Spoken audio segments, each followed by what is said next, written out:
जय श्री राम। पिछले वीडियो में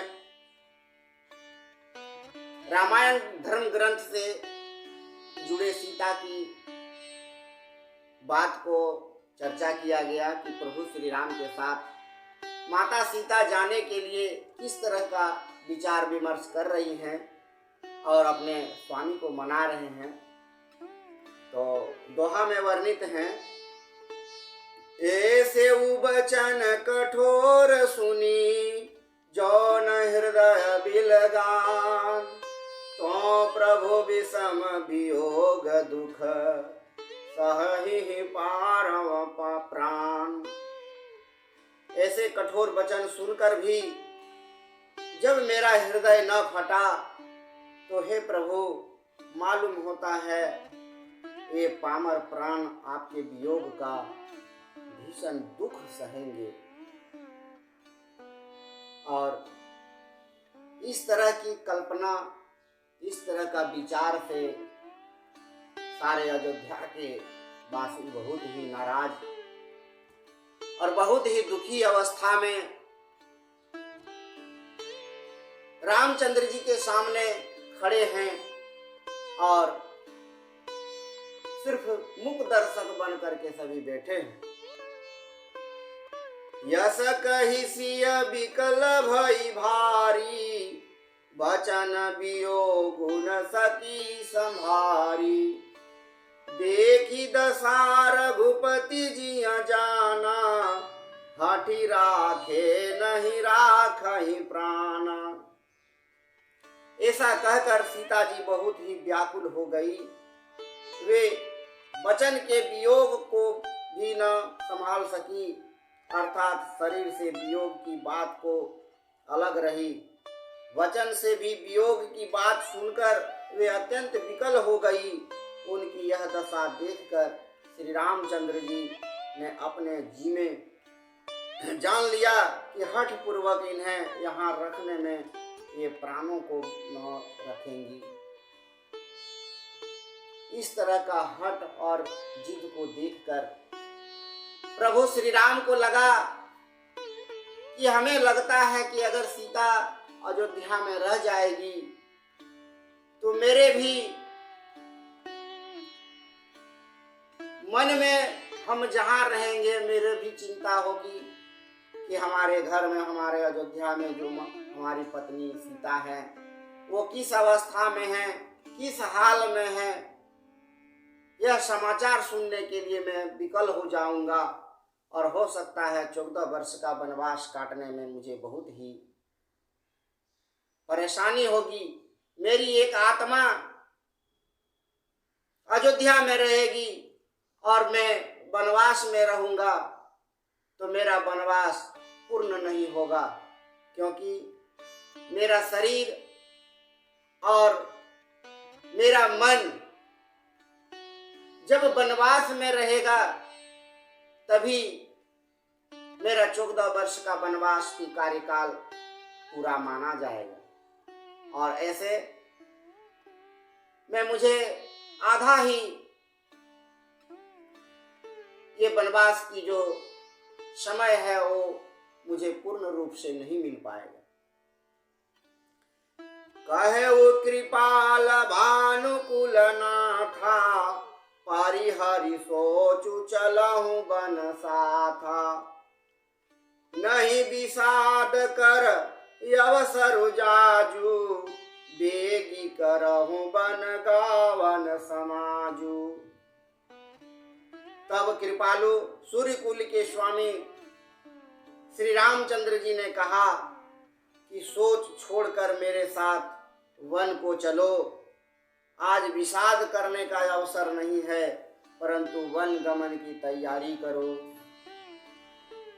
अंतिम में प्रभु श्री राम ने सारे विचार विमर्श को सुने और निश्चय किया कि हे सीता, जब तुम इतने सोच समझ करके मेरे साथ जाना चाहती हो तो सारा विलाप और किस्से कहना बंद करो और मेरे साथ वनवास जाने के लिए तैयारी करो। कहीं प्रिय वचन प्रिया समुझाई, लगे मातु पद आशीष पाई। बेगी प्रजा दुख मेटब आई, जननी निठुर बिसरी जन जाई। श्री रामचंद्र जी के प्रिय वचन सुनकर प्रियतमा सीता जी को समझाई, फिर माता के पैरों लगकर आशीर्वाद प्राप्त किया और माता ने कहा, बेटा जल्दी लौटकर प्रजा के दुख को मिटाना और यह निठुर बात माता तुम्हें भूल न जाना। और माता का आशीर्वाद लेकर के प्रभु श्री राम और साथ में जानकी माता सीता वनवास जाने के लिए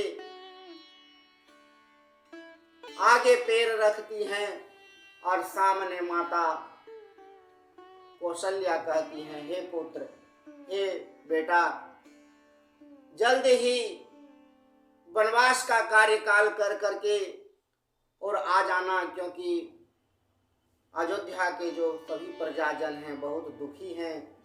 इस दुख को मिटाने के लिए तुम भूल न जाना और तुम अयोध्या फिर वापस आ जाना। फिर ही दशा विधि बहुरी की मोरी, देखी हो नयन मनोहर जोरी।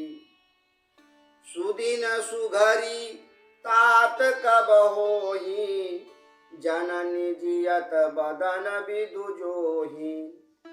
हे विधाता, यह मेरी दशा फिर से पलटेगी क्या? अपने नेत्रों में मैं इस मनोहर जोड़ी को फिर देख पाऊंगी? हे पुत्र, वह सुंदर दिन और शुभ घड़ी कब होगी जब तुम्हारी जननी जीते जी तुम्हारा चांद का मुखड़ा फिर देखेगी? माता कहती है, हे विधाता,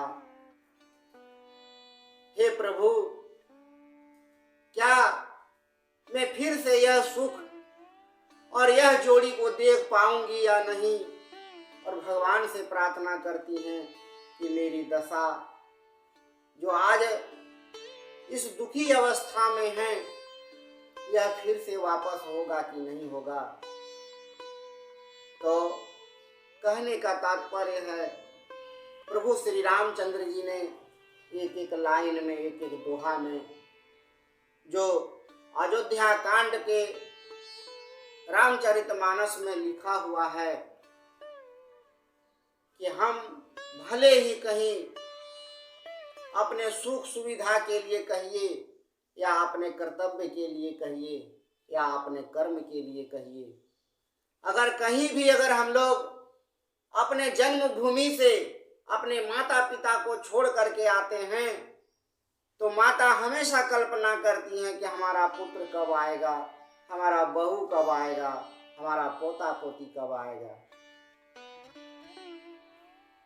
तो हे संसार के जितने भी लोग हैं, स्त्री हो या पुरुष हो, मैं उससे प्रार्थना करता हूँ कि आज जो दशा अयोध्या की कहानी, अयोध्या की जो घटना है कि श्री रामचंद्र जी अपने पत्नी को साथ लेकर के वनवास अपने कर्म करने के लिए जाते हैं, उसी प्रकार अगर आप अपने कर्म करने के लिए अपने जन्मभूमि से, अपने माता पिता से अलग होकर कहीं दूसरे शहर में जाते हैं तो आप अपने कर्म को करके जरूर अपना घर वापस आइए, क्योंकि आपकी माता, आपके पिता, आपके जन्म का मिट्टी, आपके गांव, आपके परिवार आपका इंतजार करता है।